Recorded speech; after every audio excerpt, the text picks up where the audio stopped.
હાય friend, હું છું હિરલ. સ્વાગત છે તમારું દિયા કિચનમાં. તો આજે હું તમારી સાથે શેર કરીશ વધેલી ખીચડીમાંથી પુડલાની રેસિપી. તો તે બનાવવી એકદમ સરળ છે અને ફક્ત આપણે 5 મિનિટમાં બનાવી શકીએ છીએ. તો ચાલો આપણે રેસિપીની શરૂઆત કરીએ. તો વધેલી ખીચડીમાંથી પુડલા બનાવવા માટે મેં અહીંયા 1 વાટકી છે તે વધેલી ખીચડી લીધી છે. જો આપણે રાતે ખીચડી બચી જાય તો સવારે આપણે આ નાસ્તો બનાવી શકીએ છીએ.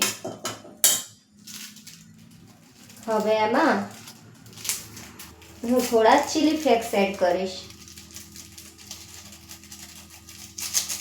તમારી પાસે ચીલી ફ્લેક્સ ન હોય તો તમે જે સૂકા લાલ મરચાં આવે છે તેને ઝીણા કરી અને ખાંડીને પણ નાખી શકો છો. થોડો હું ઓરેગાનો એડ કરીશ. તમારી પાસે ઓરેગાનો ન હોય તો તમે સ્કીપ કરી શકો છો અને ચીલી ફ્લેક્સની જગ્યાએ લીલું મરચું સમારીને તમે એડ કરી શકો છો. સ્વાદ અનુસાર મીઠું એડ કરીશ. આપણે ખીચડીમાં પણ મીઠું એડ કરેલું છે એટલે અહીંયા આપણે માત્ર થોડું જ મીઠું એડ કરીશું અને કોથમીર એડ કરીશ સમારેલી. અને હવે હું અહીંયા 1 વાટકી ચણાનો લોટ છે તે ચાળીને એડ કરીશ. આપણે જેટલી ખીચડી લઈએ એ માપનો ચણાનો લોટ લેવાનો છે. અહીંયા મેં 1 વાટકી ખીચડી લીધી હતી એટલે અહીંયા મેં 1 વાટકી ચણાનો લોટ એડ કર્યો છે.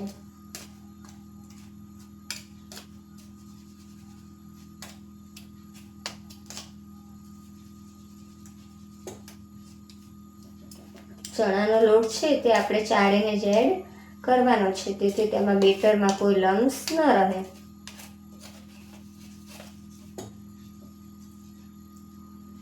તો આપણે લોટ એડ કરી લીધો છે. હવે જે આ મિશ્રણ છે તે આપણે હાથેથી જ મિક્સ કરીશું. એમાં આપણે ખીચડી એડ કરી હોવાથી આપણે આ બેટર છે તેને હાથેથી જ મિક્સ કરવું પડશે.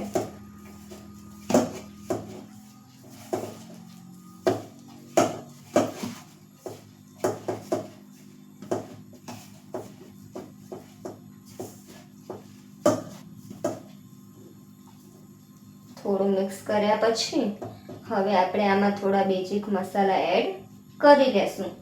જે રૂટિન આપણે રસોઈમાં ઉપયોગમાં લઈએ છીએ તે જ મસાલા આપણે એડ કરી લેશું. અહીંયા હું થોડી હળદર એડ કરીશ, થોડો અજમો એડ કરીશ, થોડું લાલ મરચું એડ કરીશ, થોડું છે તે ધાણા જીરું એડ કરીશ. બધું એડ કરી અને આપણે ફરીથી મિક્સ કરી લેશું.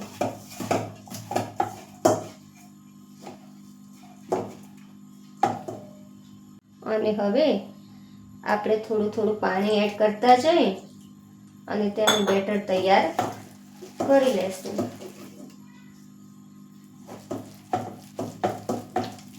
આ પ્રોસેસ છે તે આપણે હાથેથી જ કરવાની છે.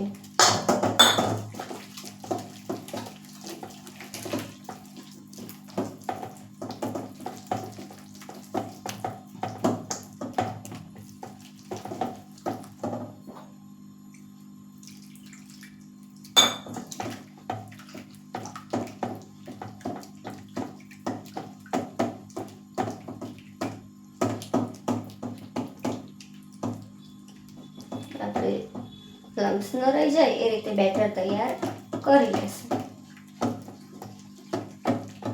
તો પુડલા માટેનું આપણું બેટર બનીને તૈયાર છે.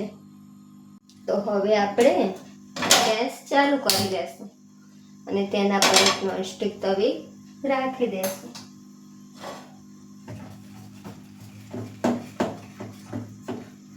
આપણે આ બેટર છે તે વિસ્કરની મદદથી પણ થોડું ફેંટી લેશું જેથી જો તેમાં કોઈ ચણાના લોટના લમ્સ રહી ગયા હોય તો તે સ્મૂથ બની જાય. તો તવી ગરમ થાય એટલે આપણે આ રીતે બ્રશની મદદથી થોડું તેલ લગાવી લઈશું.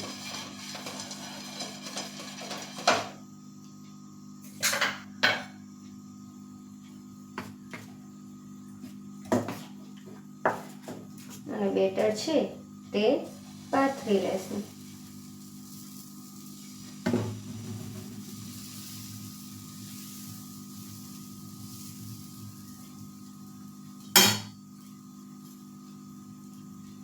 અને સાઈડ પર કિનારી પર પણ આ રીતે તેલ થોડું લગાવી લેશું. તો આપણે આ રીતે ઉપર થાય અને આપણને લાગે કે એક બાજુ ચડી ગયું છે ત્યારે આપણે ધીમે ધીમે આ રીતે કિનારી કરી અને પલટાવી દઈશું. તમે જોઈ શકો છો કે આપણો પુડલો છે તે કેટલો આસાનીથી પલટાઈ લીધો છે અને તે આસાનીથી ઉખડી પણ ગયો છે.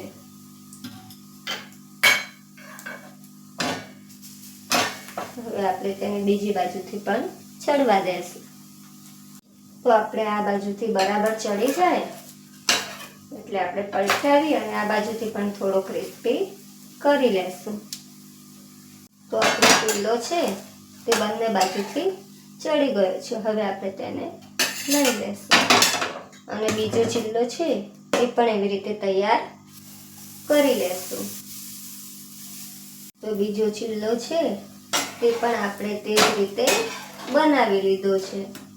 તો તૈયાર છે આપણે વધેલી ખીચડીમાંથી પુડલો, જેને આપણે ચીલ્લો પણ કહી શકીએ છીએ, જેને મેં ટોમેટા કેચઅપ સાથે સર્વ કર્યો છે. તો તમને રેસિપી કેવી લાગી? જો તમને ગમી હોય તો ઘરે જરૂરથી ટ્રાય કરજો અને મારા વિડીયોને લાઈક, શેર અને સબસ્ક્રાઈબ કરજો અને બાજુમાં રહેલી બેલ આઇકન ટિક કરજો, જેથી મારા નવા વિડીયો તમારા સુધી પહોંચી શકે. તો મળીશું એક નવી રેસિપી સાથે. ત્યાં સુધી બાય બાય. Thank you.